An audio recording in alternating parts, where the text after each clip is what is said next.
I posted a 10-second video of Bigfoot saving me from 2 mountain lions, and within 6 hours, the FBI showed up at my house and scrubbed it from the entire internet.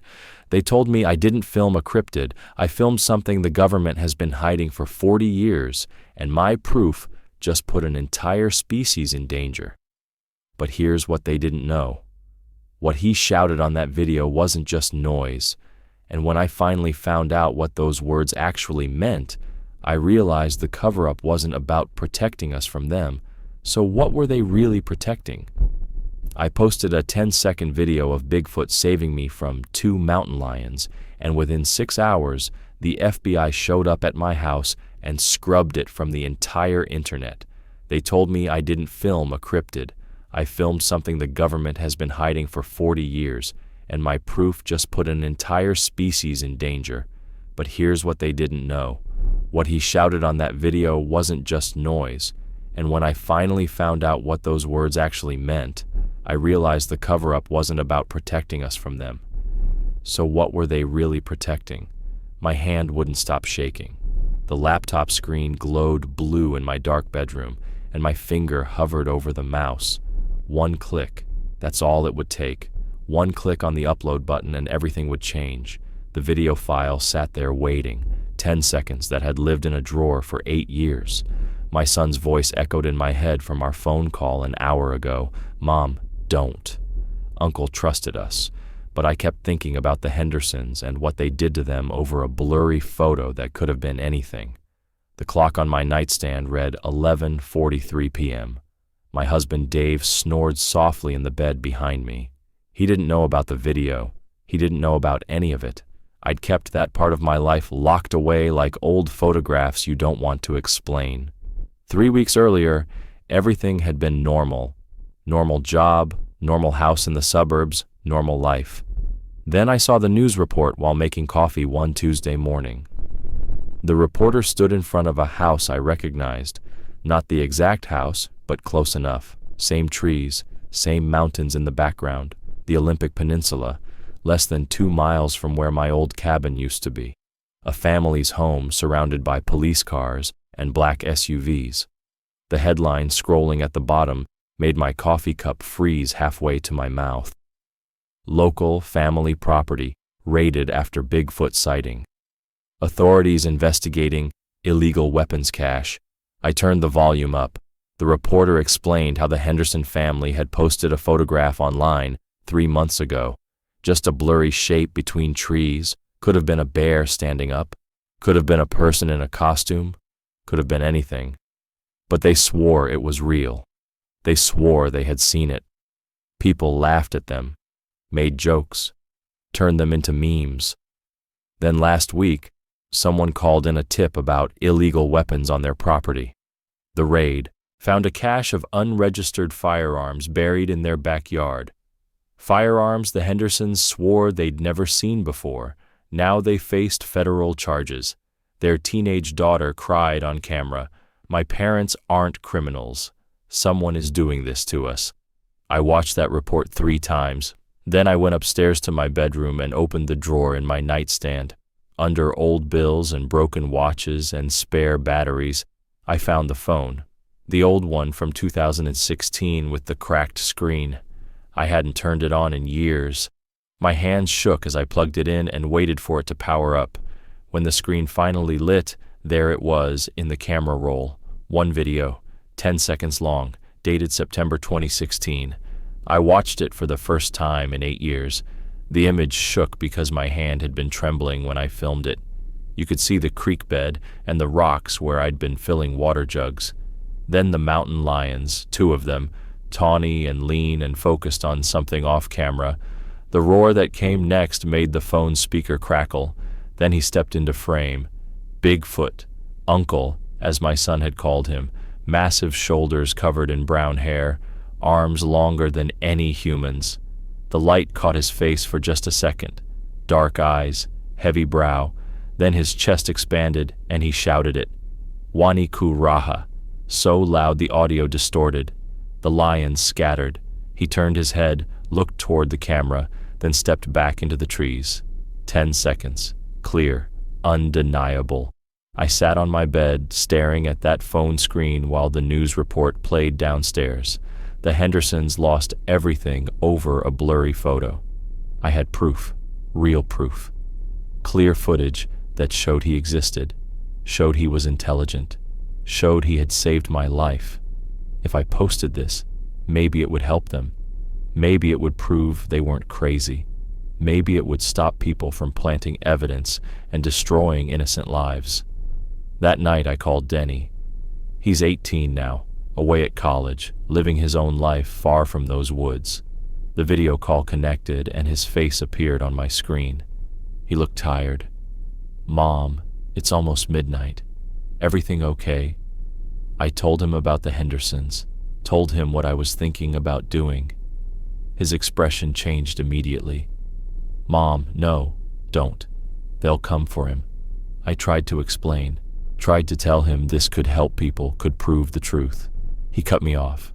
"Mom, you know what samurai chatter is, right? That weird voice pattern in the video? I saw people in the comments back then trying to match it to languages. If you post this now, with better technology, someone's going to figure out it's not just sounds, it's words, real words. And if they realize he has language, that changes everything. We don't hunt animals the same way we hunt people."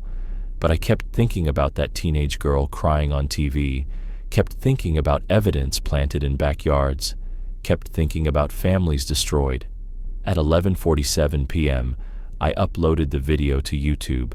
I titled it, "Mountain Lion Rescue, Olympic Peninsula, 2016, Real Footage." I wrote a simple description. "This is real. This happened to me. I'm not crazy." Then I closed the laptop and tried to sleep. My phone sat on the nightstand, screen dark and silent. For about 6 hours, I woke up to my phone vibrating so hard it fell off the nightstand. The sound of it hitting the floor made me jump. Dave groaned and rolled over. "What time is it?" The clock said 6:15 a.m. I'd been asleep for maybe 4 hours. I picked up my phone and my stomach dropped. 847 missed calls, 2,000 text messages. My email app showed 999 plus notifications. My hands went numb. I opened YouTube with shaking fingers. The video had 4.2 million views. 4 million. In 6 hours. The comments were loading so fast I couldn't read them. My notifications were exploding faster than I could scroll. Dave sat up. "Sarah, what's wrong?" "Your phone keeps buzzing." I couldn't answer. I just stared at the number climbing. 4.3 million now. Then I saw it. Someone in the comments had posted my address. My actual address. The house we lived in right now. Below that, another comment. I geolocated the trees in the background. Olympic National Forest, Section 12, near Salmon Creek Trail. Coordinates attached. My chest felt tight. I ran to the bathroom and threw up. When I came back, Dave had my phone. He was watching the video, his face pale in the blue light. "Sarah, what is this? Where did you get this?" I couldn't explain, couldn't find the words. I grabbed the phone back and started scrolling through comments. Most of them were excited. "This is incredible. Best Bigfoot footage ever. Someone call a scientist." But then the other kind started appearing. Clearly AI generated. Look at the shoulder articulation. The audio waveform matches synthetic voice patterns. Another deepfake trying to cash in on cryptid hype. One comment made me stop scrolling. The username was Audio Forensics 2019. The comment said, "I work in forensic audio analysis. I've analyzed thousands of voice samples, human and synthetic." That vocalization in the video is neither. The harmonic structure is wrong. Too complex for AI. Too structured for random animal sounds. Whatever made that noise has a larynx we've never documented. Below it, someone had replied, "So you're saying it's real?" The response came fast. "I'm saying I don't know what it is." And that terrifies me. By noon, the video had 12 million views. News sites started picking it up. Debunking videos appeared on YouTube, each one more detailed than the last. Tech channels analyzed every frame, pointing out what they called rendering artifacts that proved it was computer-generated. Except There were no rendering artifacts because it wasn't computer generated. It was real. But the more they said it was fake, the more people believed them. That should have made me feel better. It didn't. Because 3 things happened that day that changed everything. First, a caravan of RVs and trucks started heading toward the Olympic Peninsula. I watched it live on Twitter. Cryptid hunters with expensive cameras and night vision equipment, all heading to the coordinates someone had posted. They set up camps, started organizing search parties. One of them went live on Instagram, standing in front of trees I recognized. "We're going to find him, folks. This is the real deal." Behind him, I could see other people, lots of them, all heading into the woods with gear and guns. Second, my email inbox filled with messages from reporters, news stations offering interviews, documentary filmmakers wanting exclusive access. One email offered me $200,000 just to sit down and tell my story. Another offered $500,000 if I'd take them to the exact location. The money was more than I'd make in 5 years. For a second, I almost considered it. Then I remembered the teenage Henderson girl crying on TV and deleted them all. Third, the threatening messages started. They came from anonymous accounts with no profile pictures. "You just signed his death warrant. They're going to find him because of you. If anything happens to that creature, it's your fault." One message was just an address, my old cabin's address from 2016. Below it, a single sentence: "We know where he is now. Thanks for the map." I tried to take the video down, clicked delete, confirmed, watched it disappear from my channel, but it didn't matter. People had already downloaded it, re-uploaded it, made copies. It was on Reddit, Twitter, Facebook, TikTok, every platform, every copy getting millions of views. I'd thought posting it would help the Hendersons. Instead, I'd started something I couldn't stop. That afternoon, Denny showed up at my house. I hadn't told him I posted it, hadn't told him it went viral, but he knew. He walked in without knocking, his face red, eyes wet. "Mom, what did you do?" Dave tried to ask what was going on, but Denny pushed past him. I followed him into the kitchen. He pulled out his phone and shoved it in my face. A Twitter thread. Someone had matched the vocalization in my video to 3 different Native American dialects: Salish, Tsimshian, and Quinaul. The analysis showed similar phonetic patterns, similar grammar structures. The thread's conclusion made my blood cold. This isn't random noise, it's language. Actual language. Denny's voice cracked. "You know what this means, Mom? You didn't just prove Bigfoot exists. You proved he can talk. You proved he has language, culture, communication. That means he's not an animal. He's a person, and we don't hunt animals the same way we hunt people. We study them. We capture them. We put them in labs and take them apart to figure out how they work." I tried to speak, but he wasn't done. A linguist from Stanford is already on a plane to Seattle. 3 anthropology teams are heading to the peninsula. They're not going there to observe from a distance, Mom. They're going there to find him, to document him, to make their careers off him. And if they can't find him, they'll tear apart every cave and den until they do. All because you wanted to help some random family on the news. He was right. I knew he was right. But before I could answer, headlights filled the kitchen window. A black sedan pulled into our driveway. Then another. 2 men in dark suits got out. They walked up to my door like they'd been here before, like they knew exactly where to come. The doorbell rang. Dave looked at me, confused and scared. "Sarah, who is that?" I didn't answer. I already knew. When I opened the door, the man in front held up a badge. "FBI, Agent Reeves and Agent Park. We need to talk about your video, Mrs. Chen. Right now." Agent Reeves sat at my kitchen table like he owned it. Dark suit, silver tie, face that gave nothing away. Agent Park stood by the window watching the street. Denny had left through the back door the moment he saw the badges. Dave hovered near the hallway, pale and confused. The agents hadn't asked him to leave, but they hadn't acknowledged him either. Reeves pulled out a tablet and set it on the table between us. "Your video, Mrs. Chen. We need the original file. We need your location data from 2016, and we need you to stop talking about this. Right now." I tried to sound calm. "What video?" His expression didn't change.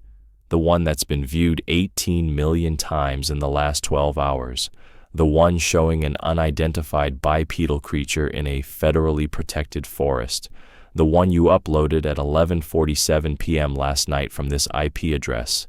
He slid the tablet toward me, my router information displayed on the screen, my exact upload time, even the device ID of my old phone. My mouth went dry. Why does the FBI care about a Bigfoot video? Most people think it's fake anyway. Agent Park spoke for the first time without turning from the window. "It'll be completely fake in about 6 hours. Every platform, every mirror site, every copy, all of it removed. The official statement will say it violated community guidelines regarding synthetic media. By tomorrow morning, anyone who talks about it will sound like a conspiracy theorist." I felt cold. "You can do that? Just erase it?" Reeves leaned forward. "Mrs. Chen, we've done it 43 times in the last decade. Yours is just the clearest footage we've had to scrub." He opened a folder on the tablet. Photographs appeared.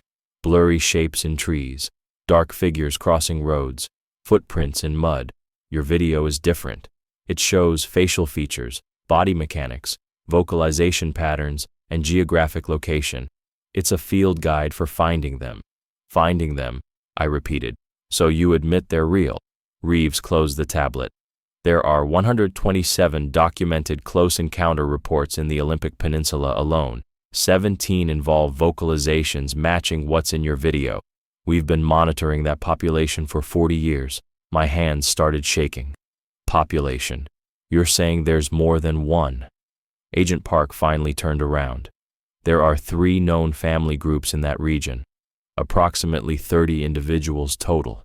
Your video shows what we believe is the alpha male of the largest group, the one locals have been calling the Salmon Creek Patriarch."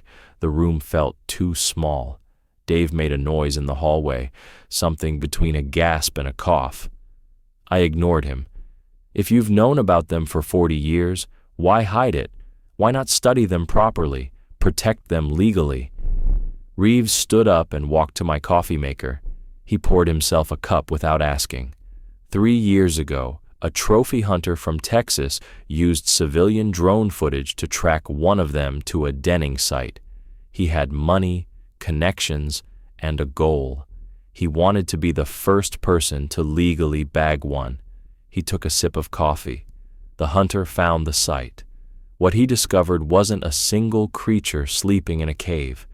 It was a family group, 7 individuals, sleeping arrangements, food storage, tools, carved markings on the walls. He documented everything. Then he raised his rifle. Agent Park's voice was flat.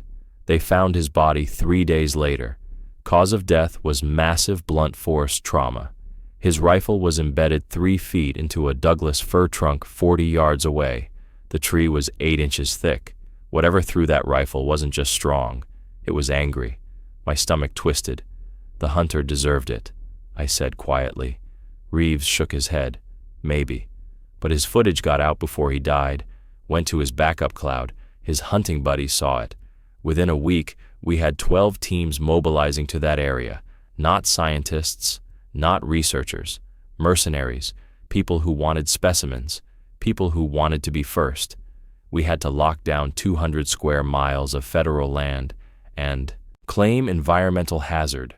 Cost the government $40 million and required calling in favors from 3 agencies." He sat back down. "Your video doesn't just show Bigfoot exists, Mrs. Chen. It shows where he is, how he communicates, and proves he intervenes in human affairs. That's not a nature documentary. That's a treasure map. Do you know what happens when people realize there's an intelligent species we never contacted, never studied, never protected?" He counted on his fingers. First come the academic extraction teams wanting DNA samples and skeletal measurements, then the corporate biopsy drones looking for pharmaceutical applications, then the hunters who want to be famous for making first contact or the first kill, whichever gets more views. I thought about Uncle standing on my porch 8 years ago, thought about him bringing Denny home safe, thought about the basket of berries he'd left. What do you want from me? Reeves slid a document across the table. We scrub the video completely, every trace. We discredit it as AI generated. We protect your identity and your family. In exchange, you never speak about this again. You never return to that area, and you hand over the phone with the original file. I stared at the paper. What about the Hendersons? They lost everything over a blurry photo. Reeves's expression softened for the first time. The Hendersons had a photo that could have been anything. You have proof. There's a difference between being called crazy and being disappeared. Do you understand what I'm telling you? People who prove things like this don't just lose their credibility. They have accidents, house fires, car crashes. We can't protect you if this stays out there. Agent Park added, the weapons cache at the Henderson property wasn't planted by us. Someone else wants to keep this quiet. Someone with more resources and fewer rules than we have. If they think you're a threat, you won't get a visit and a friendly conversation. You'll just be gone. Dave finally spoke from the hallway, his voice shaking. Sarah, what is he talking about? What did you film? I looked at the document, at the signature line, at my husband's confused face, at the window where dozens of cryptid hunters were probably already in those woods, tearing through underbrush, setting up cameras, loading rifles. I thought about the Stanford linguist on a plane, the anthropology teams with their nets and tranquilizers. I thought about Uncle's dark eyes looking at me through my phone screen. Not animal eyes, not human eyes either. Something in between. Something that had saved my life and trusted me enough to stand in frame. I picked up the pen, then I set it down. I need to think about this. Reeves stood slowly. You have until midnight. After that, we can't guarantee your safety or your family's. The video comes down regardless. The only question is whether you cooperate or become part of the cleanup. He left his business card on the table. His phone number was handwritten on the back. Agent Park followed him to the door. They left without another word. Through the window, I watched their sedan pull away. Dave sat down heavily in the chair Reeves had used. His hands were shaking. Sarah, please tell me what's happening. But I couldn't answer, because my mind was stuck on one thing Reeves had said. We've been monitoring that population for 40 years. If they'd been monitoring them, they knew Uncle had helped Denny. They knew about the baskets and the stones. They'd been watching us. They'd always been watching us. And they'd let it happen. The question was why. 2 days passed.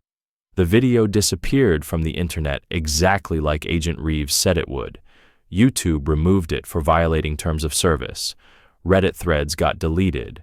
Twitter suspended accounts that shared it.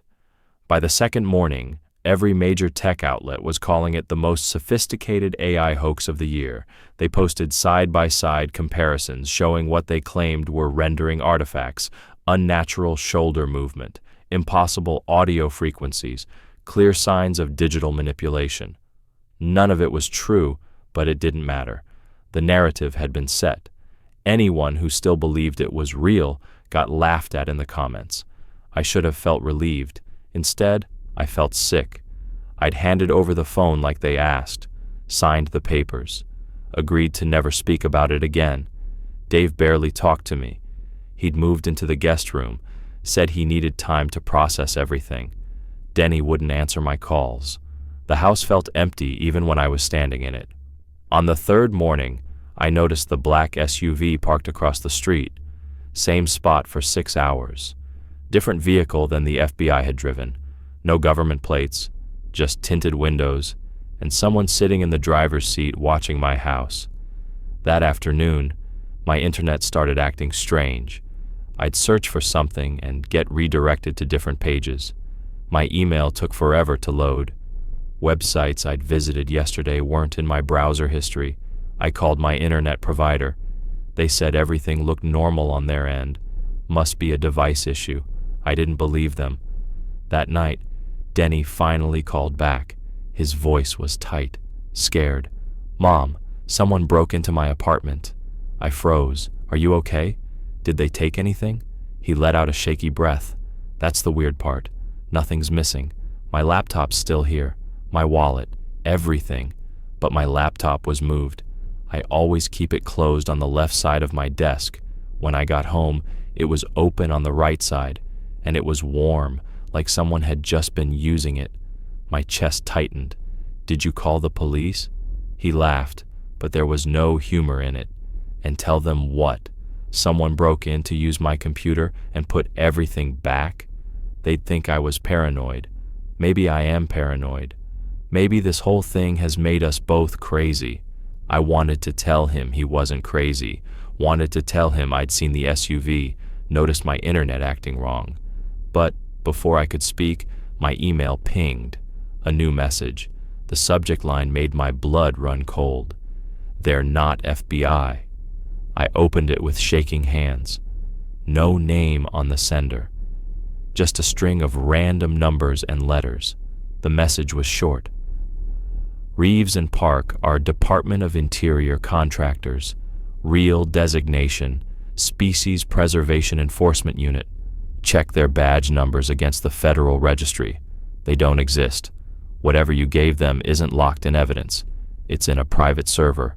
And 3 cryptid hunters just went missing near your old cabin. Last known location, Salmon Creek Trail. They're cleaning house. You're next if you don't have insurance." Below the message was a link to a federal employee database. I clicked it. Searched for Agent Reeves. No results.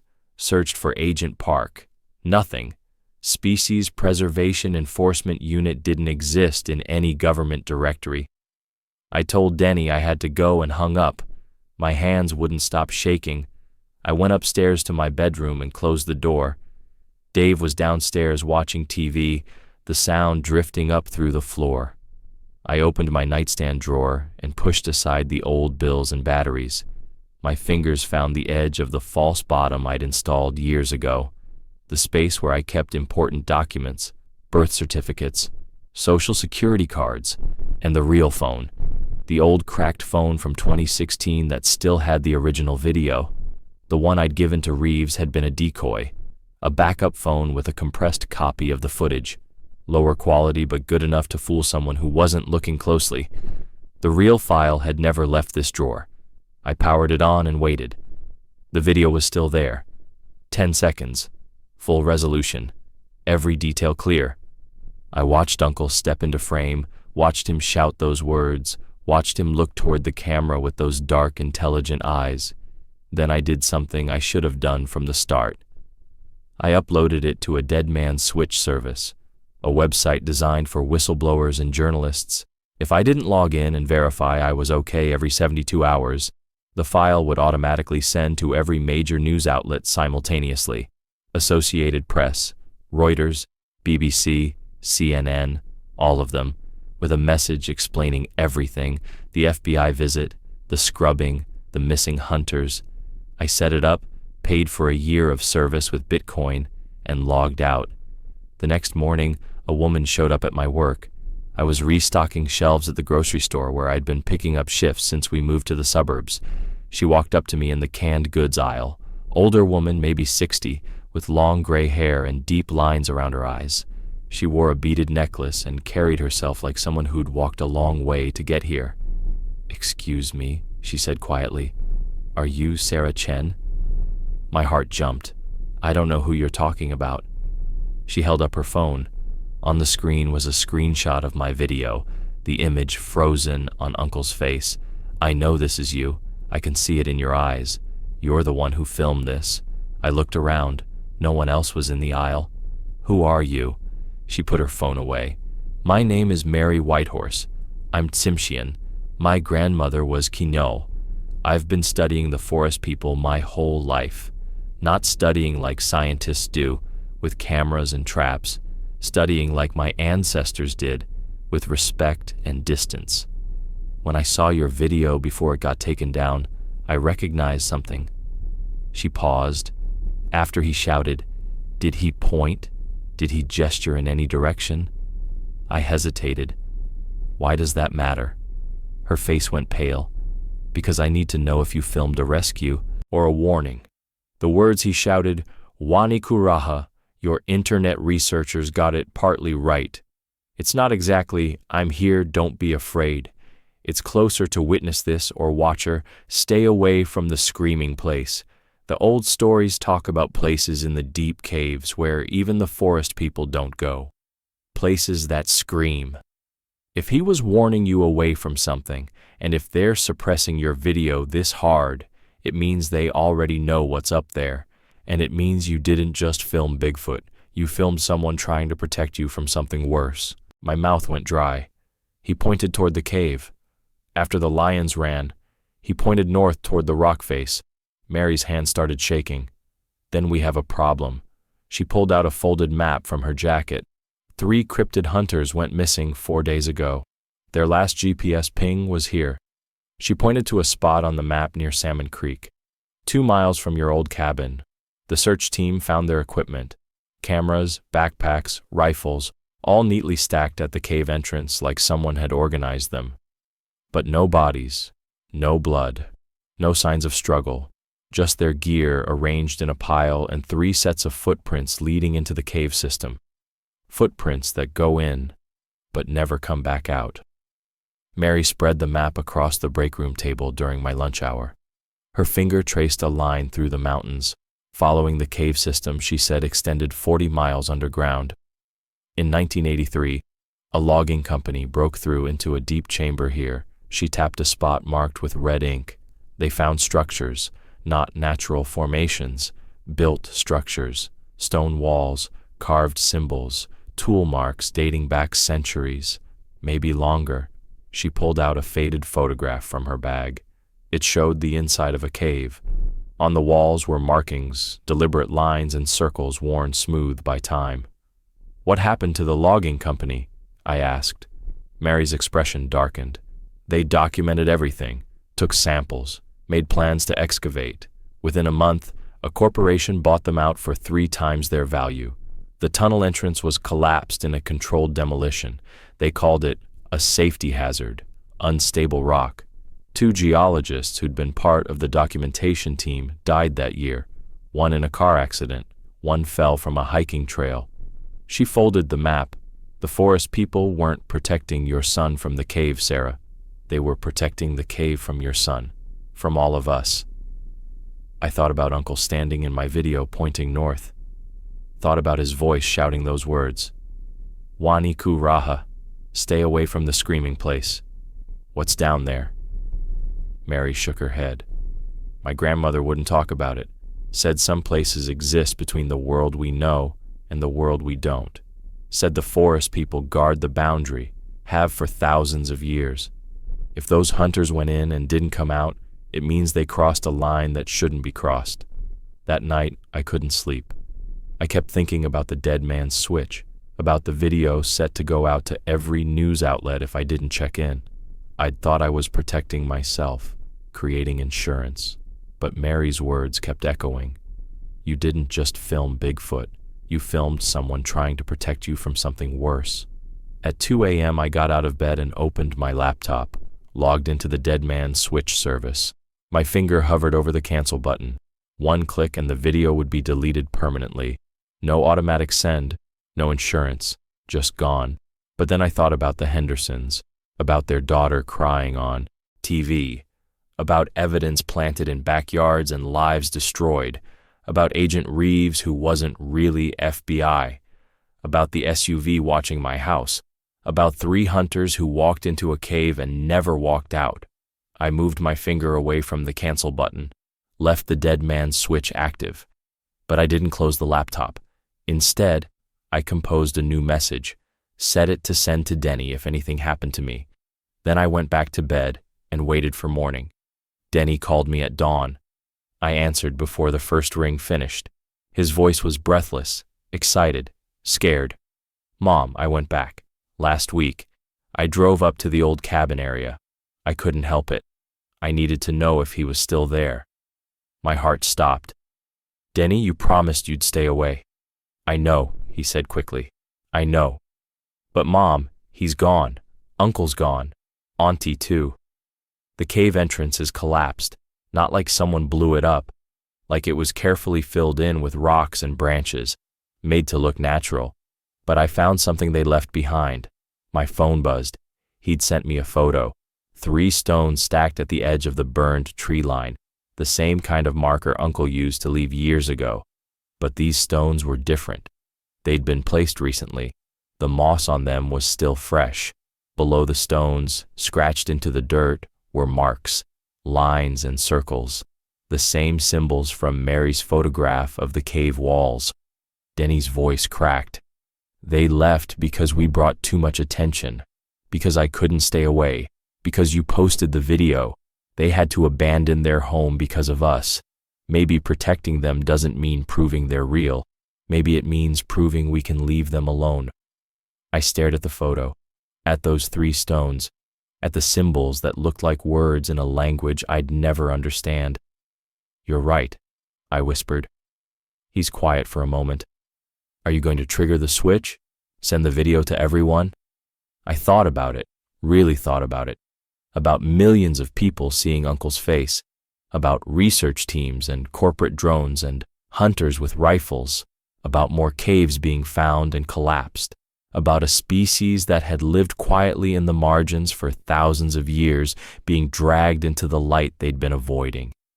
No, I said finally. I'm deleting it, all of it. Denny let out a breath. Good. That's good, Mom.